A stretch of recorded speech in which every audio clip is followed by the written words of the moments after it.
Hi everyone, I'm Shelly and you're watching There's No Place Like Home. I'm back with another Question the Narrative video, and today's topic is the New York City to Dublin portal.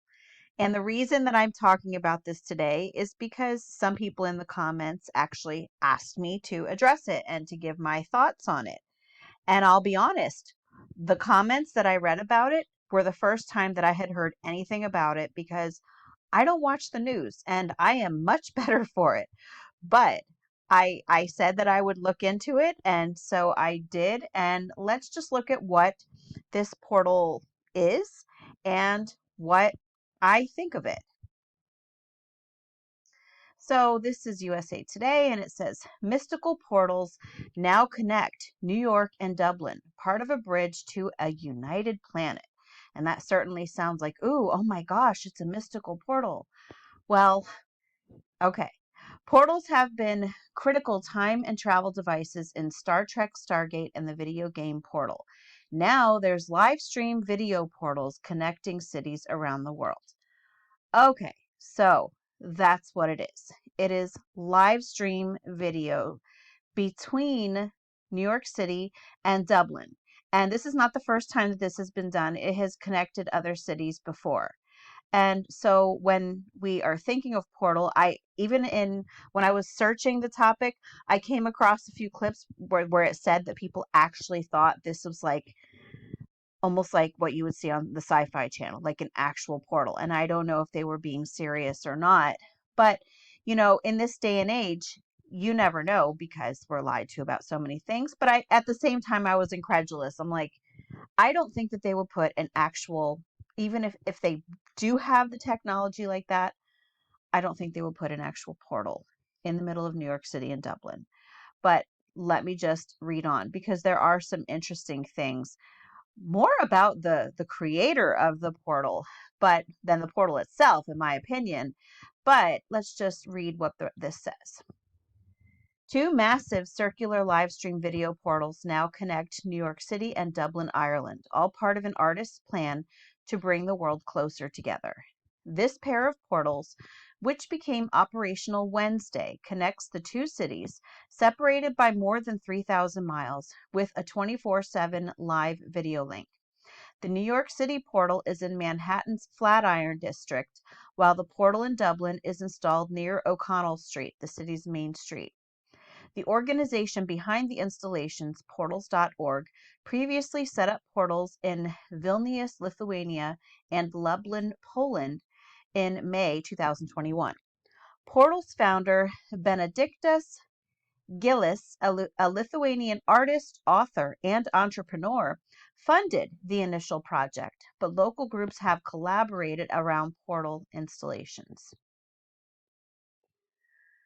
Portal originator. Sculptures act as a bridge to a united planet. With 4 portals now in operation, the project is moving closer to realizing the vision, portals.org says on its website, of rotating the live stream video amongst the cities. So New Yorkers could see Dublin through their portal now, but soon they could be connected with people in Lithuania and Poland, where the original portals reside.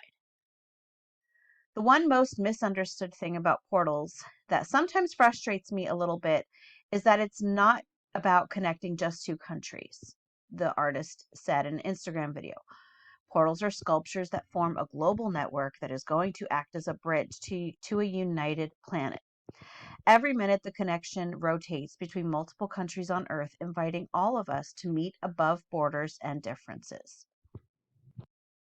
And so I'll leave a link in the description if you want to read the rest of this article.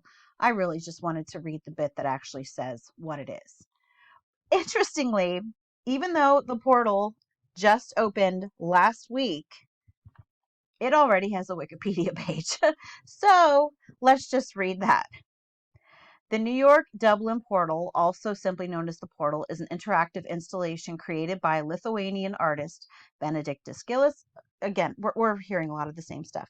In order for New York City and Dublin City Center visitors to interact with each other using 2 24-hour live streaming video conferencing screens.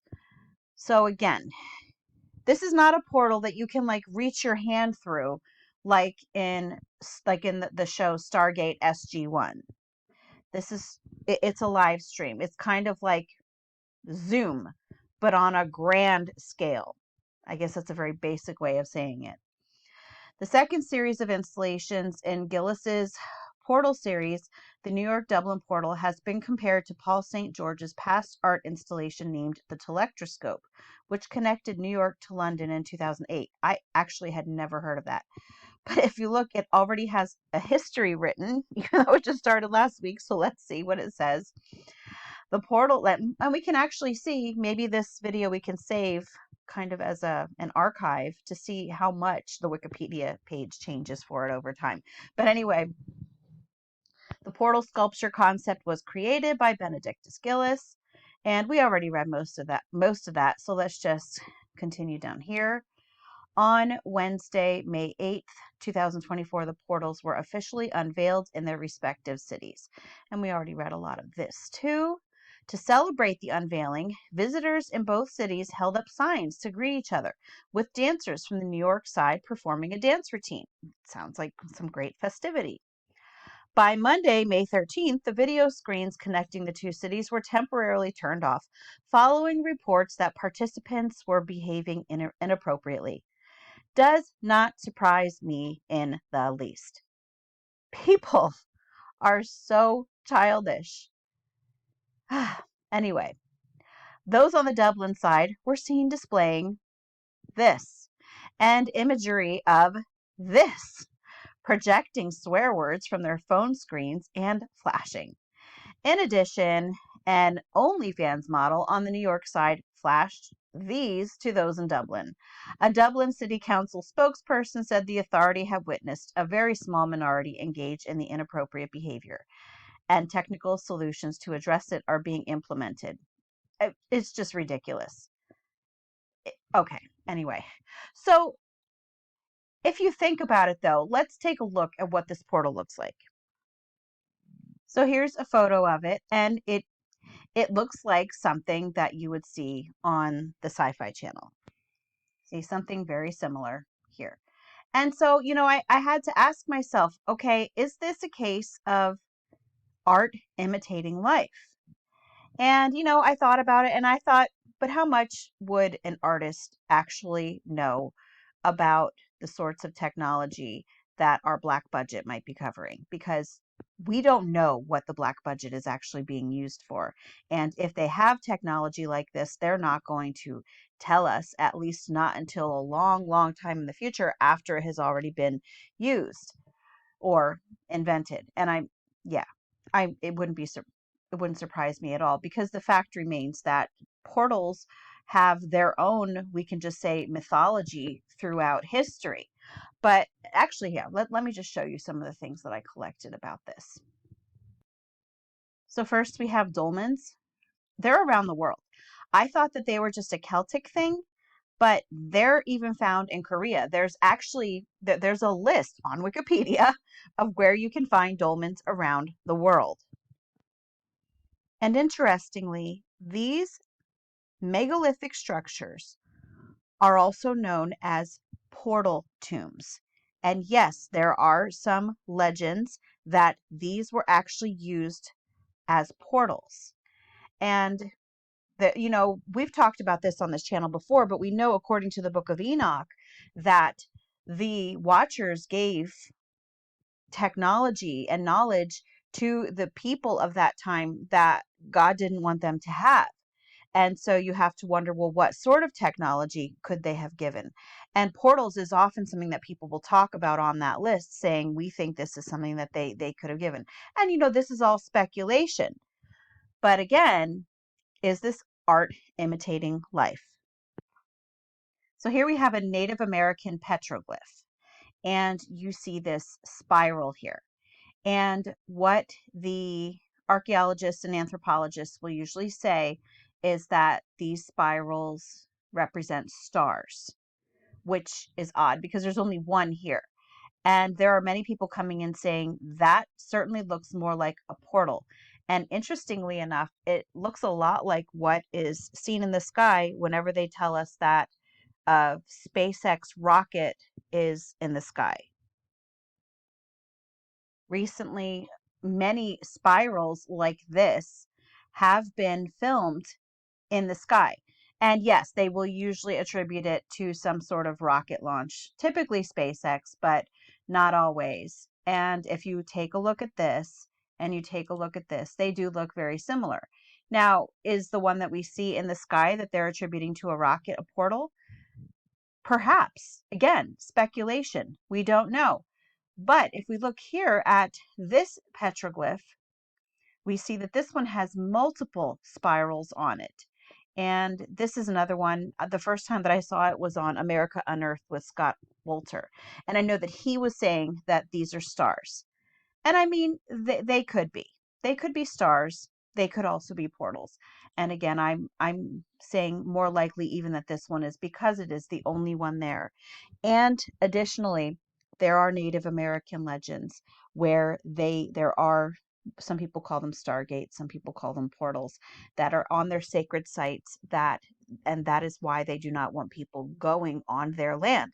And Steve Quayle actually talks about this in his book, Unearthing the Lost World of the Cloud Eaters, which I have talked about in some other videos. So I'm not going to get into it in this one. Another idea that people have for portals are these triumphal arches. And I showed many of these. They're all over the world. And I showed them in one of my more recent videos about about the buildings and who built them. But could these have been portals? I don't know, and it doesn't necessarily look like the one that's in New York City. But again, the fact remains that there are so many stories and what we can say mythologies of portals around the world, and they are coming from different places around the world, places that supposedly were not connected at that point in time, yet they all have the same stories. This is called a scrying mirror, and it is something that is used in witchcraft. And it is also sometimes said to be a portal onto the astral plane. Now, if you look at this looks a lot like what your TV looks like when you are not using it, or your phone screen, or your iPad screen. And one thing that has been said about the portal in New York City is that it is a giant, it's like a giant iPad. That's what it is. And so the similarities between this and a scrying mirror, that's not it. A scrying mirror, when it's turned off, are probably uncanny. But again, you have to think, well, how would an artist know anything about this? Well, let's just take a look a little bit about this artist. It doesn't say a whole lot about him. But here, Benedictus Gillis, and I just found some interesting stuff that is it's probably nothing, but I just thought I would share it because it's almost funny because of the things that we've been comparing this portal to with the fallen angel technology and all of that. So, about Benedictus Gillis is an active angel investor. So, there are those who would say he is disclosing himself as an angel. And while that certainly could be the case, an angel investor is an individual who provides capital to a business or businesses, including startups, usually in exchange for convertible debt or ownership equity. Angel investors often provide support to startups at a very early stage, once or in a consecutive manner, and when most investors are not prepared to back them. So I just had to look up if an angel investor was an actual thing or if he was just calling himself that. It is a real thing, an angel investor. And so could it be one of those cases where, they say that they have to reveal themselves to us? Maybe. Or it could just be that he is this type of investor. But anyway, he's a best-selling book author, dedicated builder of portals, Benedictus Gillis Foundation president, and a radio talk show host. Birthplace Earth, race, human, politics, freedom, religion, love. Your brother or sister from Vilnius, Lithuania. So we just go down here and it tells us the foundation promotes science, creativity, tolerance, of course, and entrepreneurship. And their mission: since 2013, we aim to inspire, unite, raise consciousness and love. And so that pretty much solidified it to me. I'm like, okay, he's definitely a New Ager. Because when I was looking at, like birthplace, earth, race, human, politics, freedom, religion, love, it just sounded very New Agey to me. And then when I saw about the raising consciousness, I thought, okay, well, raising consciousness, as you can see, is definitely a New Age thing. And, you know, um, a lot of people will not like me saying this, but the New Age religion can certainly be called a satanic religion because anything of God, anything not of God, is of Satan.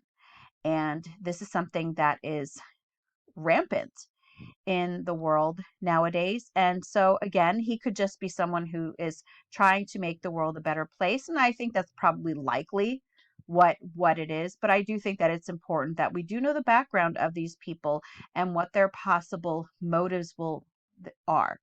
And so let's just take a look at what this says, just so that you understand this. We talk a good deal about raising or developing or elevating consciousness. Let us now take a closer look at what this means. First of all, it is not really our consciousness that needs raising. It is our personal individual state of consciousness. Consciousness itself needs no improvement, for it is already perfect. It is the divine life housed within us. But as human beings, we have the capacity for self-will and choice, and that includes being able to stifle or ignore our endowment of divine consciousness in favor of other priorities. So, yeah, if you want to look any more into this, I don't know if you want to, but I'll leave a link in the description box for this as well. And this actually reminds me of it's a book by Josh Peck and Stephen Bankars, and it's called The Second Coming of the New Age.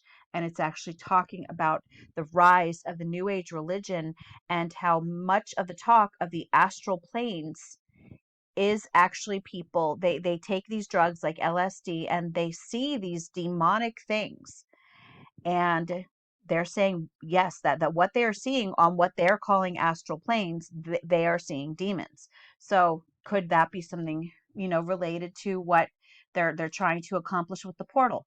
I don't know, because again, it just seems to us like a, a live stream, like a Zoom call between two countries. But anyway, those are really my initial thoughts on it. I don't have any like groundbreaking information about it, but you asked me what I thought, and that's what I think. Anyway, that's all that I have for you today. If you like this video, give it a thumbs up. If you haven't subscribed and would like to hear more of what I have to say, I would love if you would do that. If you have any questions or comments, you can leave one either here or over on Instagram. And if you like my work and would like to check out my YouTube membership, I will leave a link in the description box for that, or you can just click on it right on my channel page. And I hope you have a great day.